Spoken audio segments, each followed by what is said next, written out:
Good morning, everybody. Welcome back to the channel, and welcome to the second Saturday review. I'm just going to be running through a couple of films that I've watched, some bits and pieces that I've bought, a handful of discs that I've been lent. I'm also going to be doing my top 10 animal attack movies, which is kind of in reply to good old Rick's list last week. He listed 5 of his favourites. So I said I would look out sort of the 10 fucking bollocks.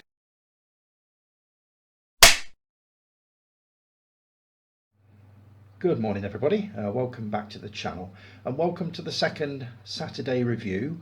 I'm just going to be running through a couple of films that I've watched, some bits and pieces that I've bought, handful of DVDs that I've been lent, and also my top 10 animal attack movies. Now Rick did his top 5 last week, and I said that I would dig out my top 10 this week, so I'll be doing that one a little bit later on. I'll start with what I've been watching.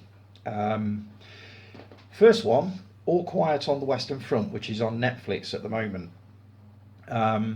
It's basically a remake of a remake. The original was made, I think, in the 30s.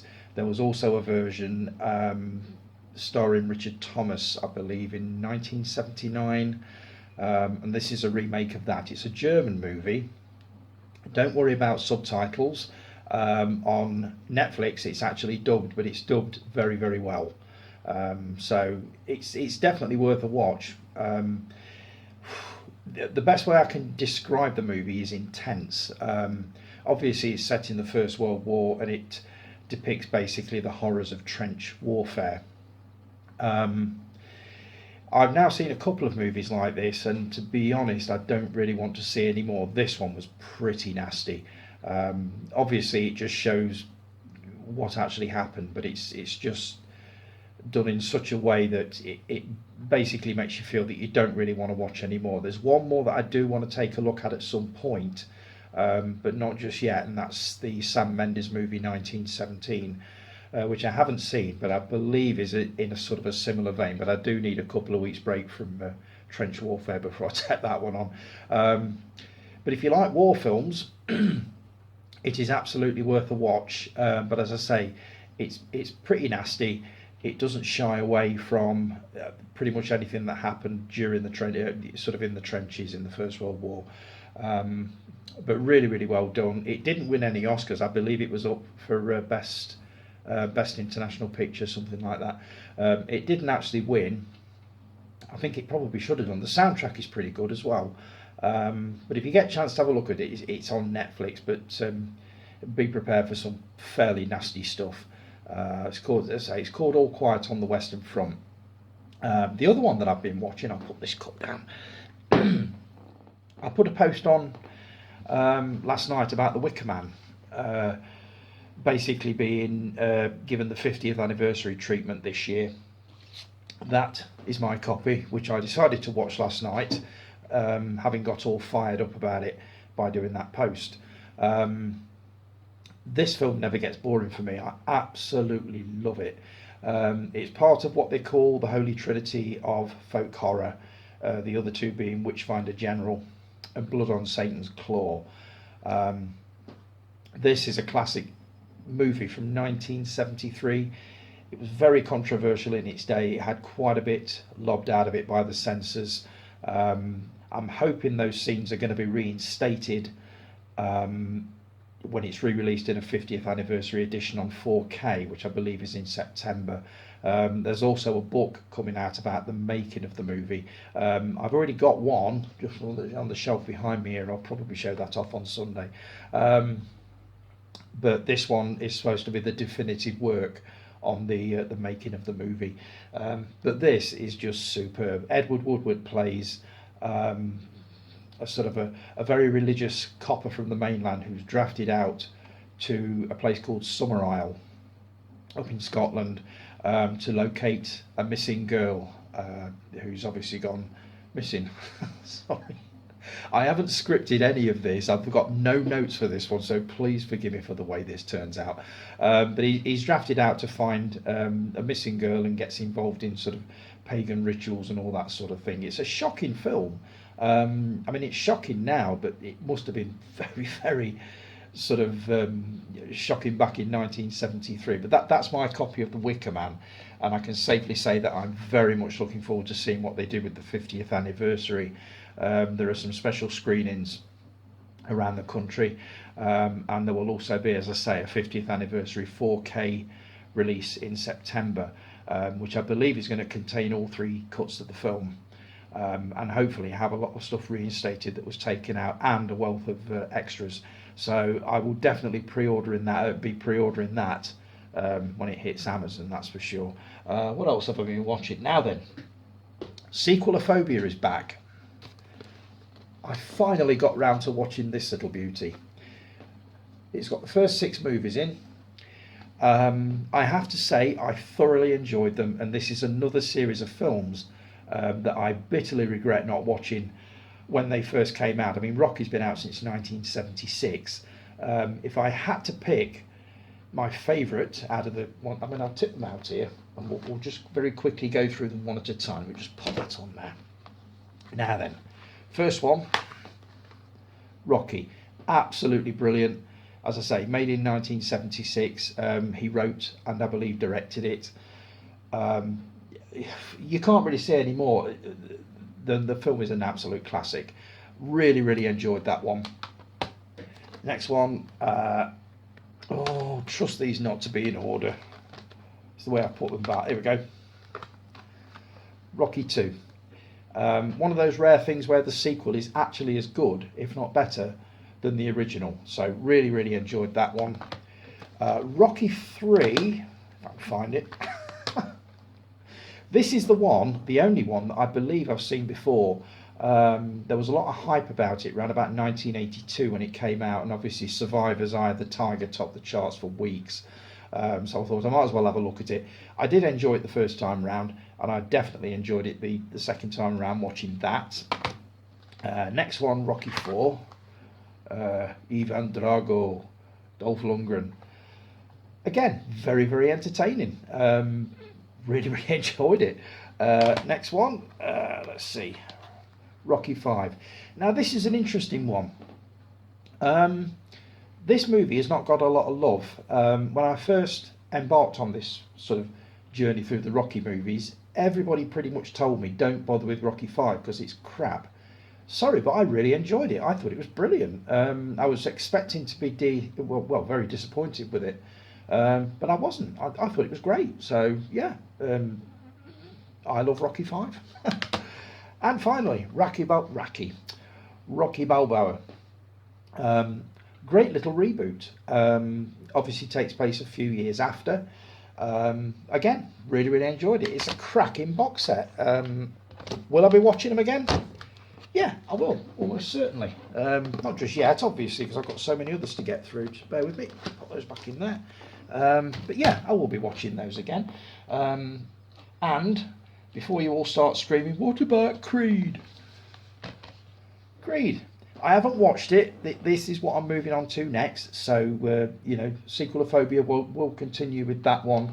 And obviously I couldn't not order Creed 2 while I was about it. I know Creed 3 is out at the moment and it's doing an absolute storm at the box office. Getting excellent reviews. I believe even Kermode liked it. So I will be taking a look at those two over the next couple of weeks. And then I'll be moving on to another franchise. I'm thinking possibly Planet of the Apes, not the reboots, and certainly not the one from 2000 with Mark Wahlberg. I'm talking about the original 4 or 5 movies. The original obviously starring Charlton Heston. I've seen that one countless times, but obviously you can't watch a series like that without laying the groundwork and watching the original again.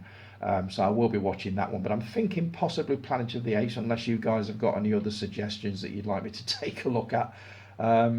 But I spotted that one on the shelf the other night and thought I haven't seen that one for a while, so that's probably what I'm going to move on to next, but after I've finished the Rocky movies. Right, that's the Wicker Man, that's that one done. Let's see. 4 movies that I've been lent. Now, I've not seen any of these. Donna, one of my work colleagues, very kindly bought these in for me. They're all DVD. To Kill a Mockingbird. Now I know of this, Gregory Peck, I believe, and it's all to do with an assault on a white girl by a black guy or something like that. He plays a lawyer. That's pretty much all I know about it. It's a classic movie. A lot of people studied the book in school. I didn't. We had Lord of the Flies, Kes, and a book called Black Boy, which I've still got upstairs. I'll have to dig those out and show you. But that's one which I'm going to be taking a look at. The Virgin Suicides. I used to have this on DVD a long time ago. I never got round to watching it and ended up either lending it or giving it away before I'd actually had a chance to watch it. So I'm glad I've got the chance to have a look at this. Again, I know absolutely nothing about it, so I'm going to be going into that one completely blind. Now, she's recommended this one to me, Le Boucher. Again, don't know anything about it. I think what happened was she went up into the attic, found this box of DVDs and thought, oh, take them in for Tony, he'll like those. But she swears by this one, she likes this one, so I'm going to be taking a look at that. Now, believe it or not, I've never seen Stardust. I guess you will all find it very easy to believe with my track record. But she says I will like this. My first question was, is it the one with the Take That tune at the end? And she went, yeah, that's its one downfall. So I don't know. Is it Rule the World? I think that's the theme to this. But she says I'm really going to enjoy this, so I'm looking forward to that one. And one that I've wanted to see for a long time, Catch-22. Again, completely blind, don't know anything about it. I just know that it was a classic novel, and also the film is supposed to be brilliant. It's also been turned into a TV series, I believe. So I'm going to be taking a look at those and obviously telling you what I think of them when I've actually watched them. Now, what have I been buying? I'll start with this because it is huge. Oh my God. Guy, you're going to be jealous of this. I was talking about this the other week. Star Wars Vault. It's a book. This weighs an absolute ton, believe it or not. It slides out like that. I've got to be very careful here. There we go.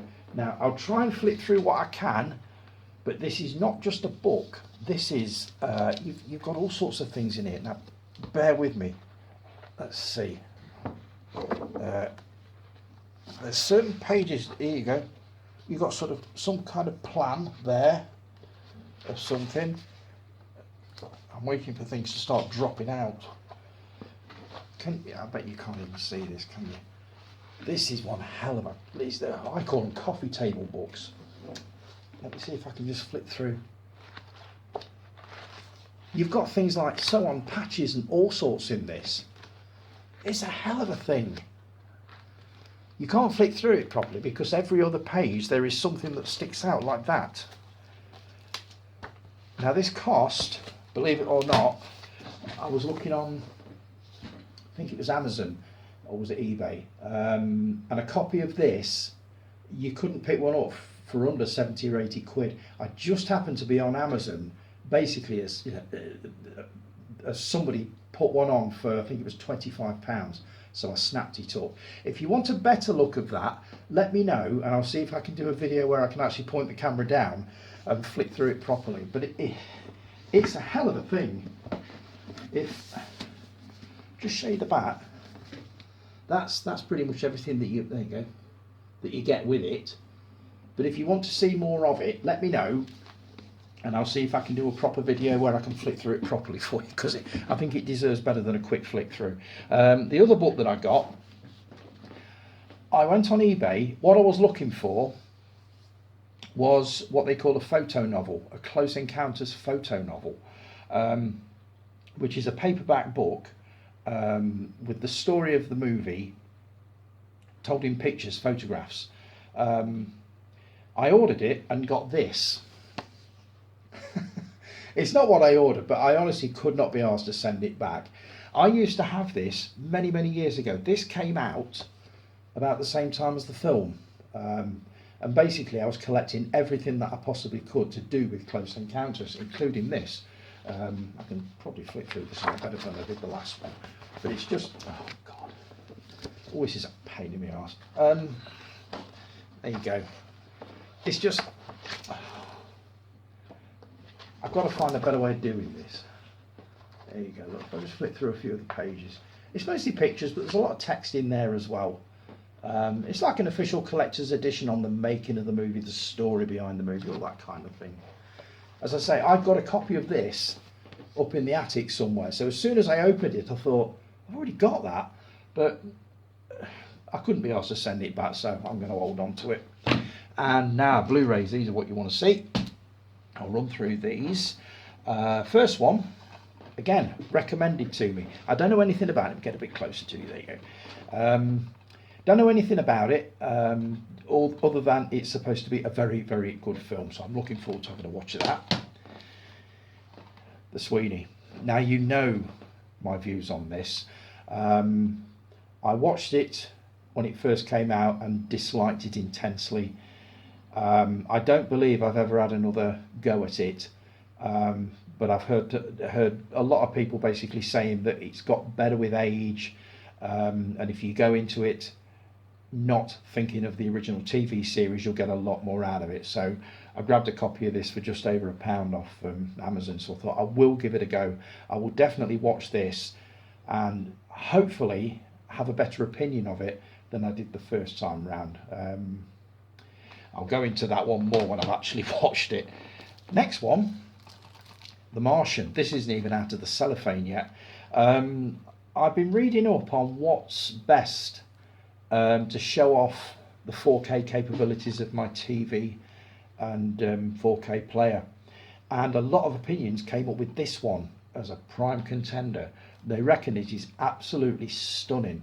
Again, I've not seen the film. I'm looking forward to watching it. It's one that I've meant to watch for a long time. This is the extended edition, which I believe is about, is it 2.5 hours long? Let me have a look. Extended cut, 151 minutes. So it's 2.5 hours. So I need to set aside a morning or an afternoon to pop that on. But I'm looking forward to seeing how stunning this actually looks on 4K. Next one, Blacula. What can you possibly say? You remember a few weeks ago I was gobbing off about blaxploitation movies, and basically I've started a small collection of them. I spotted this on Amazon for a few quid, so I thought it looked unusual. It really did look unusual, so I thought I'll have a look at that. It's still in the cellophane, so I've not watched it yet. Hopefully I'll get round to watching all these by the time the next Saturday review happens. But this contains, let me have a look, it contains Blacula and the sequel, Scream, Blacula, Scream. So, I don't know what I'm going to make of this, but with it being blaxploitation, I get the feeling I'm probably going to enjoy it. It's also going to be complete rubbish, so I'm definitely going to enjoy it. Next one is another one I was recommended, 12 Monkeys. Can't believe I've not seen this. I love Terry Gilliam's work, especially with the Pythons, so I'm really surprised that I've never actually got round to watching this. Some people say I will get it, some people say I definitely won't get it, but visually it's supposed to be stunning. Stars Bruce Willis, Madeline Stowe and Brad Pitt. I know Guy, you're a big lover of this, and I only got this on the back of seeing a post to do with the TV series of this, which I didn't realise existed, and somebody said, well, you've got to watch the film first, so grabbed a copy of that, so I will be taking that in. Again, that's a long movie. I think it's about, is it about 2.25 hours? Where are we? I can't see it. I know it's a long one anyway. Next one, there's a movie on, I believe it's Disney Plus at the moment, called Empire of Light. One of my colleagues, Donna, who lent me all the DVDs, she saw it the other week, and she said there was a scene in it, it's set in a cinema, stars Olivia Colman, and Olivia Colman says to the projectionist one afternoon, just put a film on for me, I don't care what it is, there's nobody here, just put a film on for me. And he put this on, being there. I wanted to tell you that story in case you think, why is he getting a film that's like 40 plus years old? An old Peter Sellers movie. This was the last movie that Peter Sellers made. And the opinion Olivia Colman gave at the end of the screening in Empire of Light was that was a really lovely film, and I do like lovely films, so I went straight onto Amazon and typical me, rather than finding out whether it could be streaming somewhere, I just grabbed a Blu-ray copy. This is the Criterion edition, so I'm guessing it's got a lot of extras in. But this was made in 1979. It's 2 hours and 10 minutes long.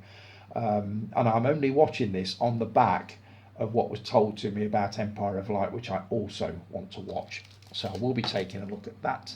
And finally, another BFI release. I remember when this came out in, I think it was 1980 or 1981. It's mostly concert footage. It's to do with the two-tone label and ska music. You're featuring bands sort of, let me get, Bad Manners, The Beat, Madness, The Selector, and of course the Specials.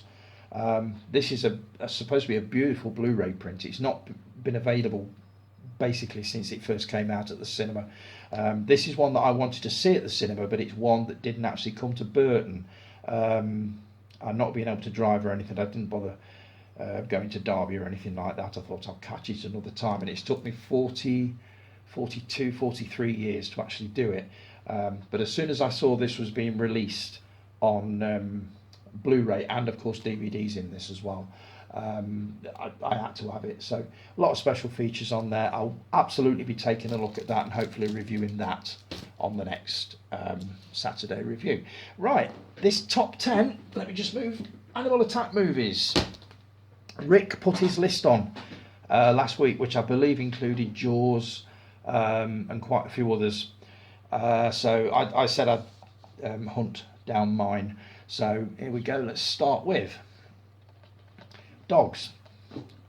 It basically does what it says on the tin. It stars David McCallum, one half of the men from Uncle, also starring in Sapphire and Steel. Remember that one?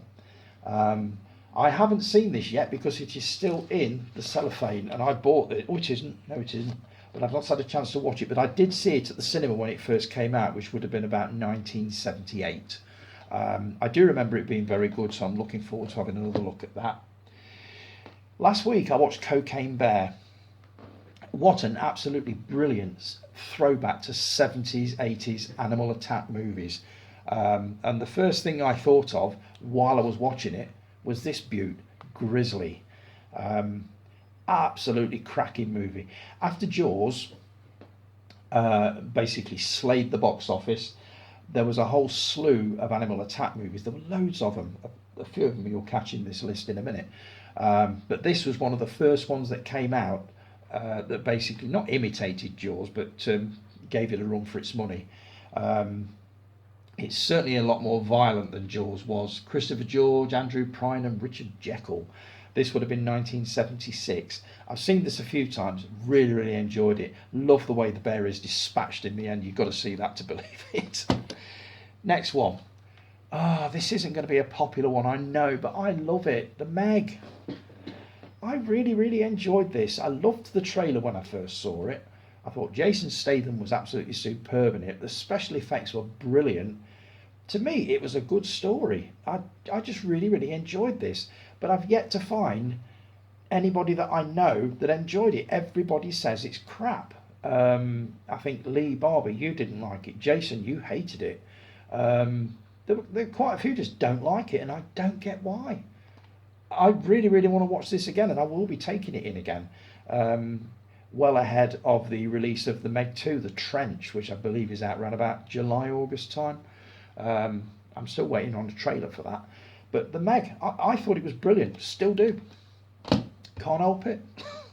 Next one. Day of the Animals. Now then, this was part of a double bill. It was the first double A certificate double bill that I saw at Burton Odeon. Double A was obviously over 14s only.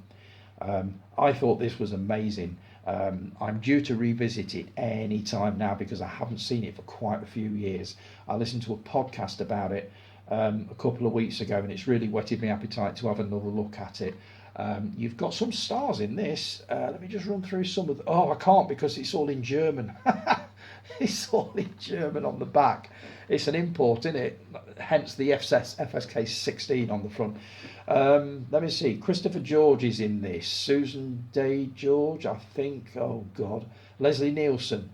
There's some stars in this. I will come back to that when I've actually got a translation of what it says on the back. But obviously I couldn't include that one without including this one. Now, it's not an animal attack movie, but it is a cracking example of 70s horror. The Car. This is what was on the double bill with Day of the Animals. I've posted the poster for that double bill quite a few times. I might stick it on again, actually, at some point soon. But this is really, really good. This is James Brolin in an early role, basically about a great big black car that's possessed by the devil, killing people. Not as stupid as it sounds. This is grim stuff, but it's a cracking example of what I class as American horror of the 70s. Loved it. Next one, Squirm.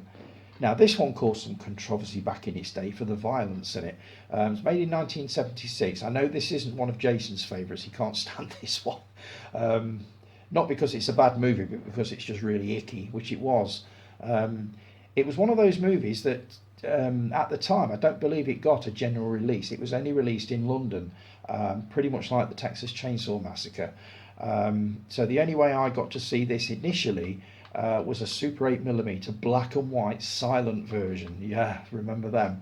And even that was grim. Possibly some of the special effects now are a little ropey when you're looking at rooms full of worms. That's basically what this is, worms. But the scene where they are burrowing under that poor guy's face is still horrible now. But that's a classic. That's from 1976. I've seen this a few times and still enjoy watching it now.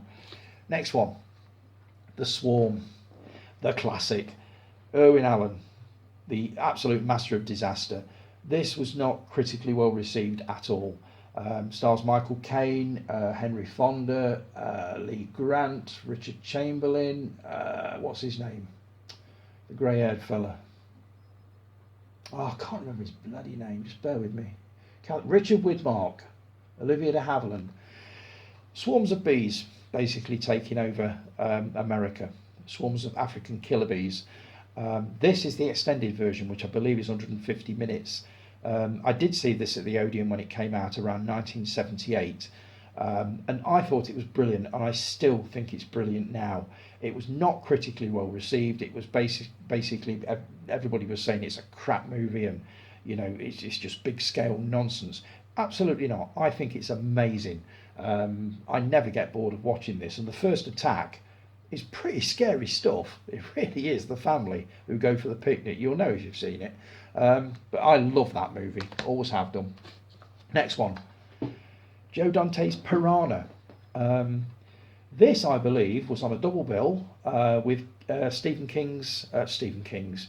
Brian De Palma's Carrie, around about 1977, or was it 78 when this came out? They married it up with Carrie. Now, obviously, I couldn't get in to see this at the Odeon because it was an X certificate and I was too young for it. But when I did see it, loved it, absolutely loved it. Bradford Dillman, Heather Menzies, who was the female lead in the TV series of Logan's Run, for those of you that remember that. Again, very, very good movie, I thought. Next one, that one will take you back. Alligator. Who's this one? Robert Forster. Don't know anybody else in it. I just remember the special effects in this being really, really good. Just about, there's been an urban legend for years about alligators in the sewers in New York, and obviously you can't not make a movie about that. And one of these absolute monsters breaks out and goes on the rampage. The most alarming scene in this for me is the swimming pool with the kid, where they're making him. They're dressed as pirates and they're making this kid walk the plank. And just before he goes in, you see this alligator at the bottom of the pool, and it's a genuinely unnerving sort of sight. I love this movie. I haven't seen it again for quite a while, but I will be watching it again. And obviously my favourite, you know which it's going to be before I say it, Kingdom of the Spiders. Never ever get bored of this. William Shatner and a million tarantulas, made in the days before CGI. So when you see people crawling with these things, they are literally crawling with them. Again, this was released on a double bill with a movie called The Redeemer, which was an X certificate. Now, this being the double A, I couldn't get in to see it because obviously the X certificate overrides the double A. The first time I was turned away, the second time I was turned away, I took my aunt down with me one afternoon, and she knew somebody that worked in there who got me in, and I finally saw it. I didn't see The Redeemer, so I've no idea what that one was like, but this is just one of my favourite movies of all time. Not just animal attack movies, one of my favourite movies of all time. Seen it hundreds of times, never get bored of it. So that is my top 10 animal attack movies. Right, I'm coming up to 30 minutes. That's another Saturday review done. I'll hopefully have a lot more films that I've watched for the next one, which will be, I don't know, in a few weeks' time. I shall let you know as soon as that is. Thanks ever so much for joining me. Enjoy your Saturday, folks. And with a little bit of luck, I will see you again tomorrow morning on Sunday. Take care, folks. Have a great weekend. Talk to you soon. Take care. Ta-da.